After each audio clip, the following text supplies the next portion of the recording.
नमस्कार दोस्तों, मैं नंदू सिंह आप सबका वाईफाई समर्पण यूट्यूब चैनल में स्वागत करता हूं। हम चला रहे थे टेस्ट क्विज और आज जो हमारे टेस्ट क्विज है ये विश्व भूगोल के ऊपर है।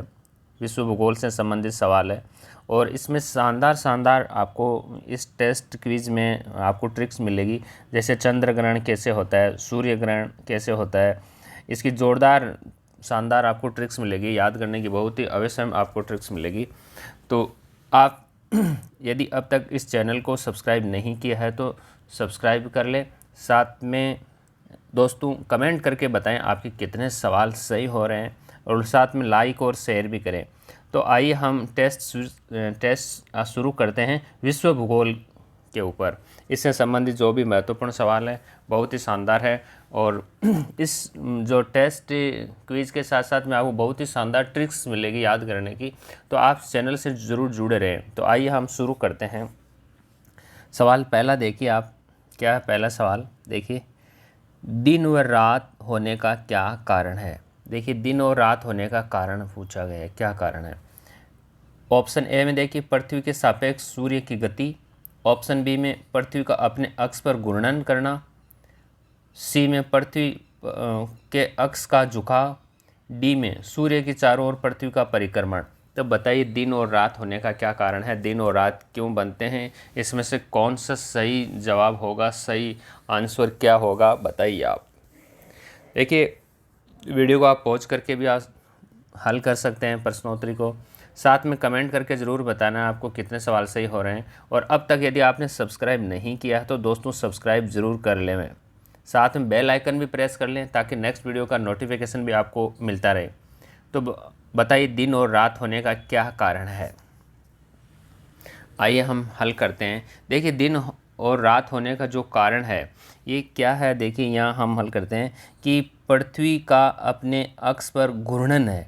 पृथ्वी के सापेक्ष सूर्य की गति ये नहीं है, यहाँ पर है पृथ्वी का अपने अक्ष पर घूर्णन करना, और पृथ्वी के अक्ष का झुकाव भी नहीं है, और सूर्य के चारों ओर पृथ्वी का परिक्रमण भी नहीं है। तो यहाँ तो ऋतु ही बनने का कारण होता है। यहाँ सही जो आंसर होगा बी होगा। पृथ्वी का अपने अक्ष पर जो घूर्णन करती है, रोटेशन करती है, उस कारण से दिन और रात बनते हैं। तो सही आंसर बी होगा। सवाल संख्या दूसरा देखिए आप, जब दिन और रात की अवधि बराबर होती है तो सूर्य की किरणें सीधी पड़ती है। देख कहाँ पर सीधी पड़ती है, जब दिन और रात बराबर होते हैं तो सूर्य की किरणें सीधी या लंबवत कहाँ चमकती है। ऑप्शन ए में कर्क रेखा पर, ऑप्शन बी में मकर रेखा पर, ऑप्शन सी में भूमध्य रेखा पर, ऑप्शन डी में उत्तरी ध्रुव पर। तो बताइए आप सही आंसर क्या होगा कि जब दिन और रात की अवधि बराबर होती है तो सूर्य की किरणें सीधी पड़ती है, कहाँ पर पड़ती है। बहुत आसान सवाल है, बताइए आप। तो देखिए आइए हम हल करते हैं कि जब दिन और रात की अवधि बराबर होती है तो जो सूर्य लंबवत चमकता है या सूर्य की किरणें सीधी पड़ती है तो दोस्तों ये पड़ती है भूमध्य रेखा पे। भूमध्य रेखा भी कह सकते हैं या विषुवत रेखा भी कह सकते हैं। जब यहाँ सूर्य की किरणें सीधी पड़ती है तो दिन और रात की अवधि पृथ्वी पर बराबर होती है। तो यहाँ सही आंसर सी होगा। ऑप्शन संख्या तीसरा, सवाल संख्या तीसरा देखिए, पृथ्वी सूर्य से अपनी अधिकतम दूरी पर कब होती है। देखिए पृथ्वी सूर्य से अपनी अधिकतम दूरी पर कब होती है। ऑप्शन ए में 3 जनवरी, ऑप्शन बी में 4 जुलाई, ऑप्शन सी में 22 दिसंबर, ऑप्शन डी में 21 जून। तो बताइए यहाँ सही आंसर क्या होगा। यहाँ पे सही आंसर बताइए आप कि पृथ्वी सूर्य से अपनी अधिकतम दूरी का लेकर के सवाल पूछा गया है, और जब पृथ्वी सूर्य से अधिकतम दूरी पे होती है तो उसे अपसौर बोलते हैं। तो यहाँ अपसौर की स्थिति पूछी गई है कि अपसौर कब होता है, ये बताइए आप। वीडियो को रोक के पॉज करके भी आप बता सकते हैं।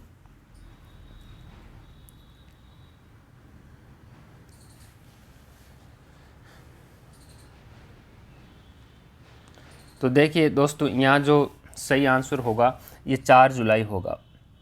पृथ्वी और सूर्य के बीच अधिकतम जो दूरी होती है ये 4 जुलाई को होती है और इसे अपसौर बोलते हैं। क्या बोलते हैं? अपसौर। और जब पृथ्वी और सूर्य के बीच में न्यूनतम जो दूरी होती है, नज़दीक की दूरी होती है, उसे उपसौर बोलते हैं ये। और ये उपसौर की स्थिति कब होती है? ये 3 जनवरी को होता है। तो उपसौर 3 जनवरी को और अपसौर कब होता है? ये 4 जुलाई को होता है। तो यहाँ सही जो आंसर होगा दोस्तों, जो सवाल के अनुसार जो पूछा गया है उसके अनुसार बी ऑप्शन सही होगा। सवाल संख्या चौथा देखिए, विषुववर्ष के 2 काल जब दिन और रात बराबर होते हैं, ठीक है, वह स्थिति कौन सी होती है, वो तिथि कौन सी है? यहाँ सवाल ये पूछे गए।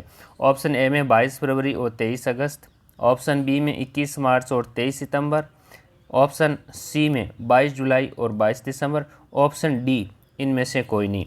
तो बताइए विषुववर्ष के 2 काल वो कौन सी 2 तिथियाँ हैं जब दिन और रात बराबर होते हैं? यहाँ पर दिन और रात जो बराबर होते हैं उसकी तिथि पूछी गई है दोस्तों यहाँ।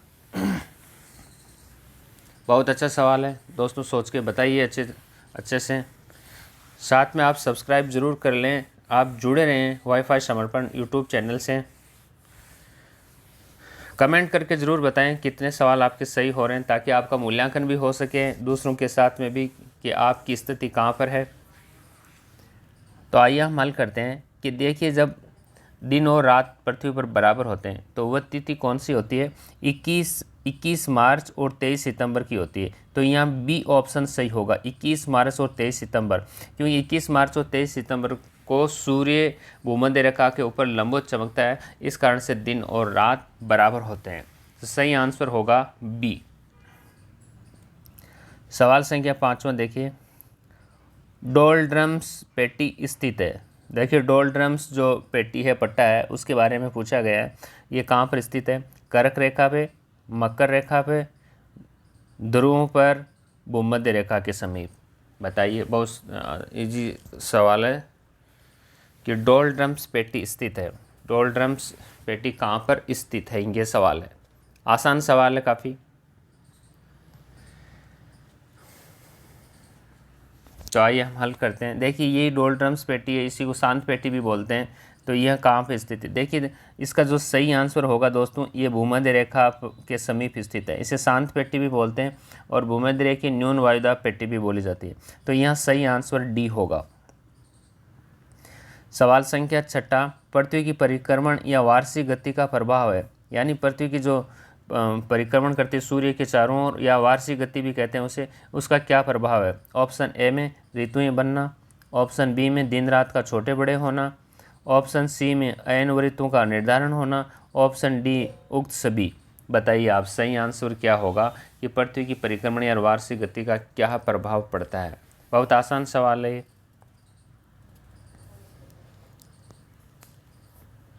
सोच के बताइए दोस्तों। देखिए पृथ्वी की परिक्रमण और वार्षिक गति का जो प्रभाव है, आइए हम हल करते हैं इस सवाल को कि इसका जो सही आंसर होगा दोस्तों, यहाँ देखिए पृथ्वी की परिक्रमण और वार्षिक गति के कारण ऋतुएं भी बनती है, ये भी सही है। दिन रात का छोटे बड़ा होना, देखिए दिन रात का छोटे बड़ा होना, ये भी सही है।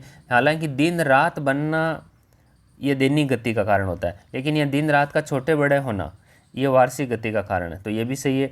और अयन वर्तों का जो निर्धारण होता है ये भी सही है।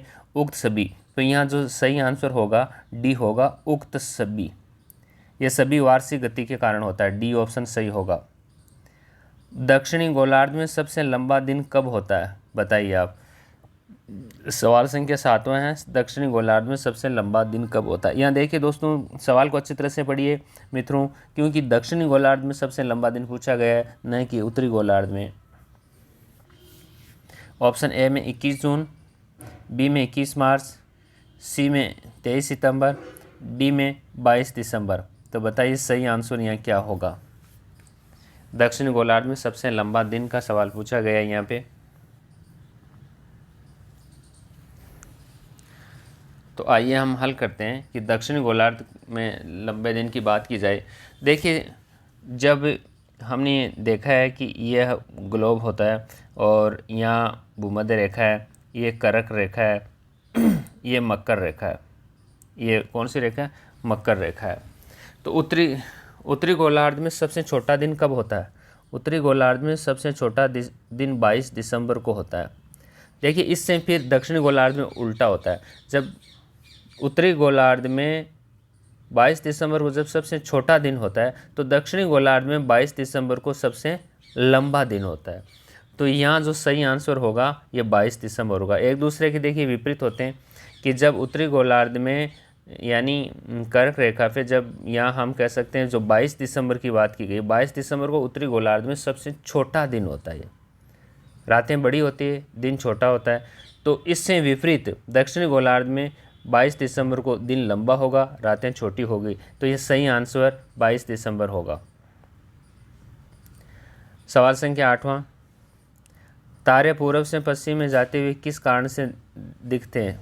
ये कारण पूछा है। जब हम आसमान की ओर देखते हैं तो तारे हैं किस दिशा से जा रहे हैं, यानी पूर्व से पश्चिम में जाते हुए नजर आते हैं। क्या कारण है इसका?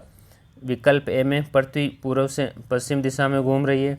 विकल्प बी, पृथ्वी सूर्य की परिक्रमा कर रही है। विकल्प सी, पृथ्वी पश्चिम से पूर्व दिशा में घूम रही है। विकल्प डी, पूरा ब्रह्मांड सूर्य पूर्व से पश्चिम की ओर घूम रहा है। तो सही आंसर बताइए क्या होगा यहाँ पे? सही आंसर क्या होगा? देखिए, तारे पूर्व से पश्चिम में जाते हुए किस कारण से दिखते हैं? बहुत आसान सवाल है। आपने कभी बसों में यात्रा की हुई, ट्रेन में यात्रा की होगी, तो हम जिस ओर से जिधर जा रहे हैं आगे की ओर, उससे विपरीत में जब पेड़ है पौधे आपको जाते हुए दिखाई देते हैं, तो ये क्या कारण है? वही सवाल यहाँ पे उसी प्रकार का ये सवाल पूछा गया है। तो आइए हम हल करते हैं इस सवाल को। देखिए, तारे पूर्व से पश्चिम की ओर जाते हुए दिखाई देने का कारण क्या है कि पृथ्वी पश्चिम से पूर्व दिशा में घूमती है। तो यहाँ सही आंसर सी होगा। पृथ्वी जो घूमती है ये पश्चिम से पूर्व दिशा की ओर घूम रही है। ऐसे में क्या होता है, इससे विपरीत दिखाई देते हैं कुछ भी चलते हुए। तो तारे पूर्व से पश्चिम में जाते हुए दिखाई देते हैं क्योंकि पृथ्वी पश्चिम से पूर्व दिशा में घूम रहे, इसके कारण। सवाल संख्या 9 देखिए, चंद्रमा पर गुरुत्वाकर्षण बल का मान पृथ्वी के गुरुत्वाकर्षण बल के मान का कितना भाग होता है? देखिए, यहाँ के चंद्रमा के ऊपर गुरुत्वाकर्षण बल का मान पूछा गया है, जो पृथ्वी के गुरुत्वाकर्षण बल के मान का कितना भाग होता है। सवाल ये है। ऑप्शन ए देखिए 1/3 भाग, बी 1/6 भाग, सी 1/2 भाग, डी 1/4 भाग। सही आंसर बताइए। वीडियो को पॉज करके भी आप बता सकते हैं। लाइक शेयर ज़रूर करें, कमेंट ज़रूर करें। दोस्तों, सब्सक्राइब नहीं किया है तो आप वाईफाई समर्पण यूट्यूब चैनल से ज़रूर जुड़ के देखिए सवाल जो यहाँ सीधा सीधा पूछा गया है उसका कारण, उसका अर्थ ये हुआ कि जब पृथ्वी पर किसी व्यक्ति का कोई जितना भी वजन होता है, उस वजन का चंद्रमा पर उसी व्यक्ति का वजन कितना होगा, ऐसे भी सवाल को समझ सकते हैं। तो देखिए, आइए हल करते हैं। इसका जो सही आंसर होगा दोस्तों 1/6 भाग होगा, बी होगा। 1/6 भाग होगा। यानी मान लीजिए किसी व्यक्ति का वजन पृथ्वी पर 60 kg है, तो चंद्रमा पे उस व्यक्ति का वजन कितना होगा? 1/6 होगा, यानी 10 kg होगा। 10 kg होगा। तो यहाँ चंद्रमा पर जो गुरुत्वाकर्षण बल है पृथ्वी के गुरुत्वाकर्षण बल का 1/6 भाग है। तो बी ऑप्शन सही होगा यहाँ। सवाल संख्या 10वां देखिए, चंद्र ग्रहण होता है। बहुत ही देखिए आसान शानदार आपको ट्रिक्स मिलेगी यहाँ। मैं पहले ही कह चुका हूँ कि बहुत ही जोरदार ट्रिक के साथ में आपको याद करवाया जाएगा। ये चंद्र ग्रहण होता है। यहाँ सवाल ये पूछा गया है। देखिए, ऑप्शन ए में जब सूर्य व चंद्रमा के बीच पृथ्वी आ जाती है, ऑप्शन ए में ये। ऑप्शन बी में जब सूर्य व पृथ्वी के बीच चंद्रमा आ जाता है। ऑप्शन सी जब पृथ्वी व चंद्रमा के बीच सूर्य आ जाता है। पृथ्वी और चंद्रमा के बीच सूर्य आ जाता है। ऑप्शन डी इनमें से कोई नहीं। बताइए आप सही आंसर क्या होगा यहाँ?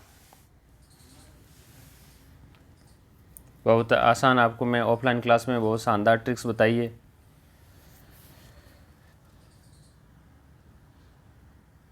देखिए, आप ऑफलाइन क्लास से भी जुड़ सकते हैं। आप समर्पण में यहाँ शानदार आपको ट्रिक्स के साथ में चुटकियों में आपको याद करवाया जाएगा। तो बताइए आप इसका सही आंसर क्या होगा? चंद्र ग्रहण कब होता है? चंद्र ग्रहण को लेकर के यहाँ सवाल पूछा गया है।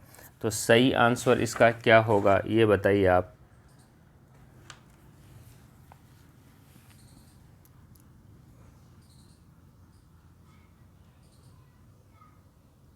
तो आइए हम हल करते हैं।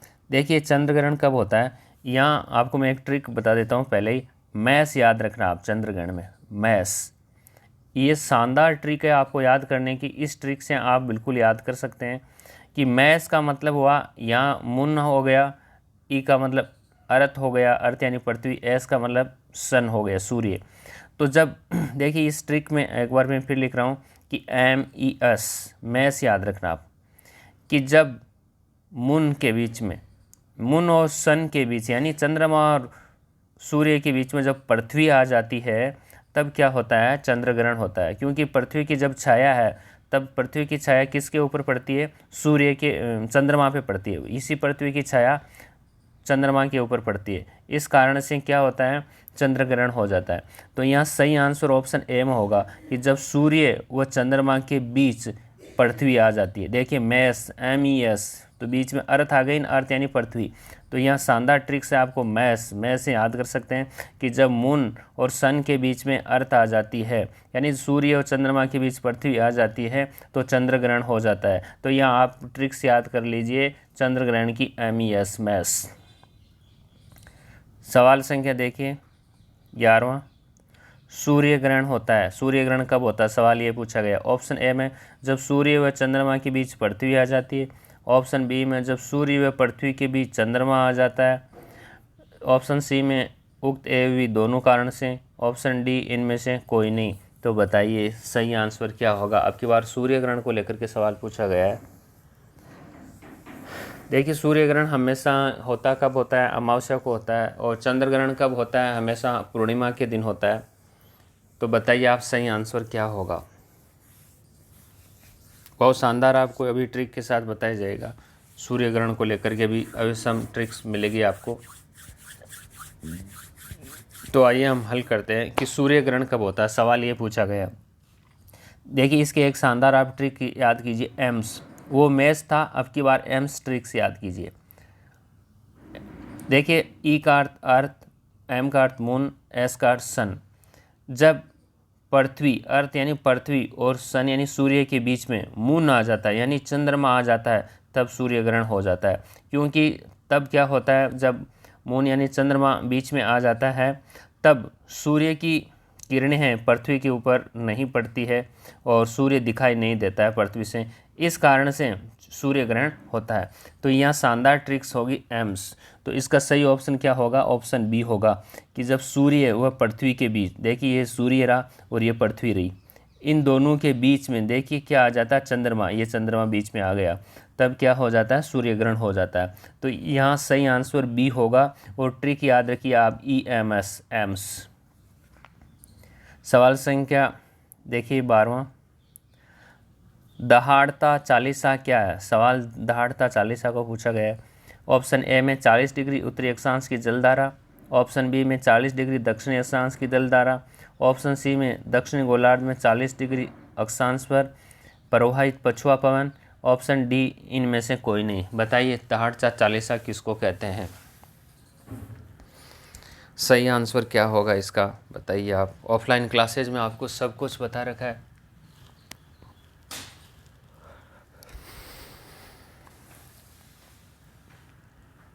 तो आइए हम हल करते हैं। देखिए दहाड़ता चालीसा क्या है, ये पछुआ पवनें हैं और ये दक्षिणी गोलार्ध में ही चलती है केवल। तो दक्षिणी गोलार्ध में 40 डिग्री अक्षांश पर जो तेज़ पवनें चलती है वही पछुआ दहाड़ता चालीसा कहते हैं। यहाँ सी ऑप्शन सही होगा।